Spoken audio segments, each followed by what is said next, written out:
time for today.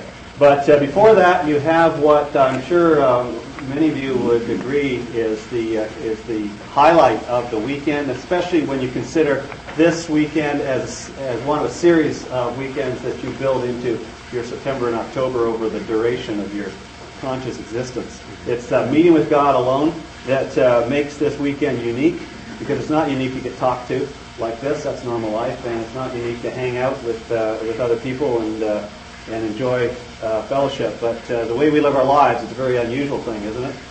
To have 2.5 hours, or almost 2.5 hours of uninterrupted time with God. And when you put that into the schedule of a year, it becomes, I think, a very significant thing. So I want to spend a very few minutes this morning just sort of setting you up for the time, which in theory is 2.5 hours, but you have to play. You have to wiggle around with the schedule and cheat yourself out of some portion of time, which shouldn't be a problem because the time frames are pretty arbitrary. But we're here on page 4 and looking at the fundamental question and wanting to get on with the prayer time. So here's a blank to fill in. From now till noon, you have less than 2.5 uninterrupted hours to focus on the most important challenge. For reminders to those of you who were bleary-eyed last night, and for Sam, who's just joined us this morning, last night we looked at the 3 challenges of fatherhood, and in reverse order, they are the obvious challenge of disciplining and instructing our children. That's what comes to mind, but that's the 3rd challenge. More important than that is the 2nd challenge, which is building a relationship with our children. We'll look more at the need for that tonight. And the great challenge, which is a challenge to all of us, whether we are raising children right now or not, and it will continue to be the challenge even when our children grow up and leave us, or leave us in any other way. The most important challenge is the challenge of character, becoming godly men. Point number 1, it's the challenge, this most important challenge, the challenge to be godly in character, is the challenge that determines your effectiveness in the other 2. This is a no-brainer. How well your kids take to your disciplining and instruction will have a whole lot to do with whether they respect you. And if they see you as some sort of two-faced lout who talks one way but lives another, it will come back and bite you eventually, and they will despise you for teaching them to live a life that you yourself refuse to live.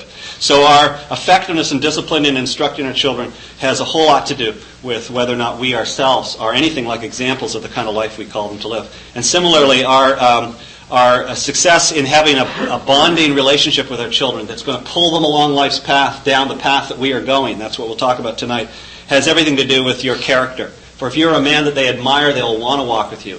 And if you're a man that they come to know and then despise because of your duplicity, your lack of integrity, they will not want a relationship with you, or they will have a hands-off relationship with you and seek to live a way that works.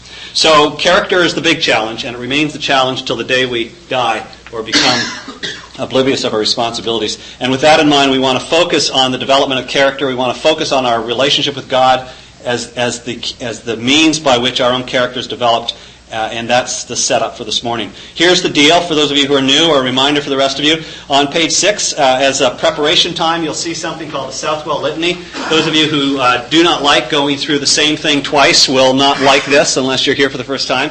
But there's a number of us who look forward to this little portion of preparation. It's the same litany. It's a prayer which you simply read to God. And a number of us have found that the worth of keeping this in place, simply because it's so deep, there's so much content there, you'll notice different things as you call upon God to be with you. So you start with page 6 as soon as I let you get going, and you just read the litany to God in a place of your choosing here on the property. And with the rain being what it is, you can stay in this room, get yourself a little corner here, or find some place in your bunkhouse, or if you want to stay inside, you should be able to find some place. There's a barn that you could get into, and there's places you can get in out of the rain if that's your choice.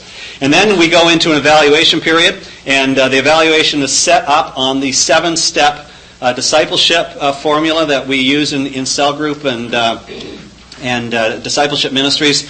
The 7 aspects of discipleship are listed there on page 4, and let me just explain that the first 5 have to do with the life you live. Christian life is built on an understanding of the gospel, so we need to be understanding the gospel and growing in our understanding. Abiding in the word is an essential. Jesus says if you don't abide in the word, you're not disciples. At least he says if you do abide in the word, you are his disciples. Prayer, of course, is what prayer is. And walking by the Spirit is the ability to live the life that God calls us to live by the power of his Spirit, all of which adds up to a biblical sense of assurance. So points 1 to 5 are the life you live. And then point 6, we're commanded to walk in love in imitation of God as his children. We're to walk in love. That's the love you show. That's relationship. That's the second challenge of parenting. And working the gospel, as we define it, is the work we share, and it includes the work of disciplining and instructing our children, because we're evangelizing and discipling our children if we raise them to be disciples of Christ.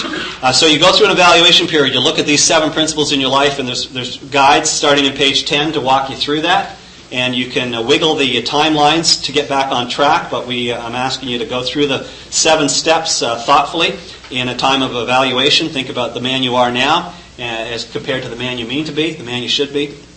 And then you get to page 14 to a time of planning, and that's a chance to go back over the 7 steps and put in place a few key applications. Turn with me to page 14 for just a second. Let me emphasize what it says there. I don't know if you're the kind of guy that reads the instructions or doesn't, but here are instructions to read. In the parentheses on page 14, plainly 2 extremes to avoid here, under-planning and over-planning. So strive to be ambitious, but not too ambitious. Modest in your spiritual aspirations for the upcoming year, but not too modest. This is an art. And the note says, better you go home with 2 or 3 simple resolutions that you will remember and achieve than you go home with 10 or 11 that you can't remember and so end up ignoring, right? I mean, if you pull out your manual from last year and see highfalutin plans about the life you're going to live this year, but you forgot, then what's the point? Go home with 1 or 2 things that are going to change, and you change forever. I can tell you a couple things. I just think of a couple decisions I made years ago at a man's retreat here at the ranch that I've kept ever since. It's changed my life, just 1 or 2 things. So in terms of your plan, you might just want to land on 1 thing or 2 things and come home and say, here's what I've decided to do. And you make yourself accountable to your accountability partners that way. And then, of course, our ultimate responsibility and accountability being to God. We have a time of prayer, and there's a page 15 that shows you about that. Now, just very briefly, back on page 4. The most important challenge is the most basic and challenging. Let's just agree on that. The most important challenge in parenting, the character challenge, is the most basic and challenging of all. It's the most challenging challenge. And it's based on the proposition, there's a blank to fill in, that only a man can be a father. Only a man can father a child. And biologically that's true, and you've got to be 14 or 15 before you can get a girl pregnant, right? But there's way more to fatherhood than the biological deal. To be a real father, a father in the good sense of the word, requires that you be a man in the good sense of the word. And so the question I want you to have ringing in your head is this question. Here's statement number 3. Blank to fill in. The sort of father you are is connected to the sort of man you are. The sort of father you are is connected to the sort of man you are. That's sort of a no-brainer. Or you could change you are to will be. The sort of father you will be is connected to the sort of man you will be. And we're thinking and needing to think this weekend about the sort of changes that we need to build into our lives to be the sort of men we believe in being. So then the father of all questions, I would have said the mother of all questions as a Saddam Hussein joke, but we'll say the father of all questions for the weekend. What sort of man do I mean to be? If you could get 1 question banging around in your head all weekend and spend the whole weekend just mulling over that question, that would be the question. What sort of man do I mean to be? When David lay dying, it's recorded in 1 Kings chapter 2. He called his son, of all his sons, Solomon was the one who was going to inherit the kingdom. So he says to Solomon when he lays dying, 1 Kings chapter 2, verse 2, he says, I'm going the way of all the earth. Be strong, therefore, and become a man. These are his closing words to Solomon. Be strong and become a man. New American Standard. Show yourself a man, literally, become a man. Now, what Solomon understood by that statement had everything to do with one thing. That is, what kind of man he thought his father was. Because here's his father saying, now just be a man. And Solomon could only understand that as in the context of what kind of man David was.